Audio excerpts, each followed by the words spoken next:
over here on the right-hand side, we have all of our painting tools. And I always like to start by introducing this little circle in the upper right. And this is how you select colors in Procreate. So you tap this little circle, and as long as you have disk selected here at the bottom, which is what I recommend using to choose colors in Procreate, you'll see a colorful ring with a kind of a disk or circle in the middle. And this is how you choose your colors in Procreate. You choose a hue, so, like red, yellow, green, and then you choose, however light, dark, or saturated you want that color to be. But let's just move the circle down here to black, just to get started, so we don't have to worry about colors from the get-go.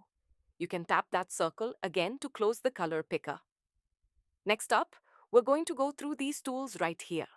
So starting with this paintbrush, this is of course the brushes. So you can tap on this brush icon and you can scroll through your library of brushes.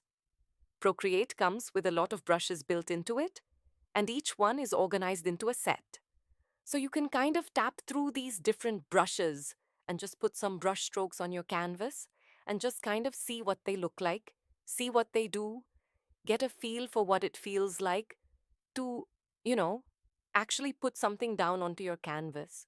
Oftentimes when you're drawing, like sometimes that's the hardest part, is just getting started and putting something down on the canvas. So I often find that just playing with the brushes and seeing what they do is a good way to just kind of get the ball rolling. So just spend a little bit of time just going through these brushes, seeing what they look like, and get familiar with some of the different textures and things like that. We are, of course, going to be using all of these, or at least some of these brushes, to do our pieces. So I've got some brush strokes on my canvas here. Now let's introduce you to the next tool, which is Smudge, which is this little finger icon. And if you tap on this tool again, you can choose from any brush in your library to smudge with. And it just kind of drags the colors around your canvas. So that's what the smudge does. The next tool over here is the eraser.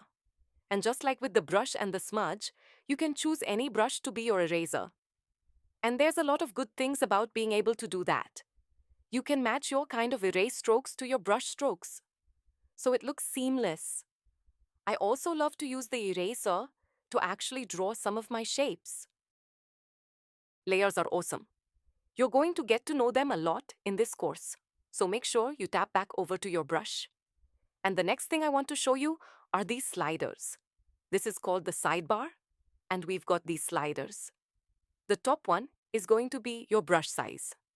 You can make your brush big or little. Let me choose a different brush here so we can see it a little bit better. So you can make your brush size big or you can make it small. And then the other brush or the other slider here is our opacity.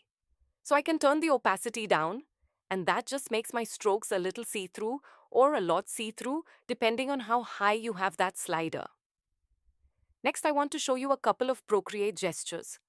Now, Procreate was built to be a platform that runs on touch. So gestures are a really important part of working in Procreate. And you'll get to know a lot of these gestures as we go through the course, but there's a few that I want you to know right off the bat. So the first ones are undo and redo. These are super useful. This is kind of the benefit of working in Procreate, or digitally for that matter, is that you can actually undo whatever you want.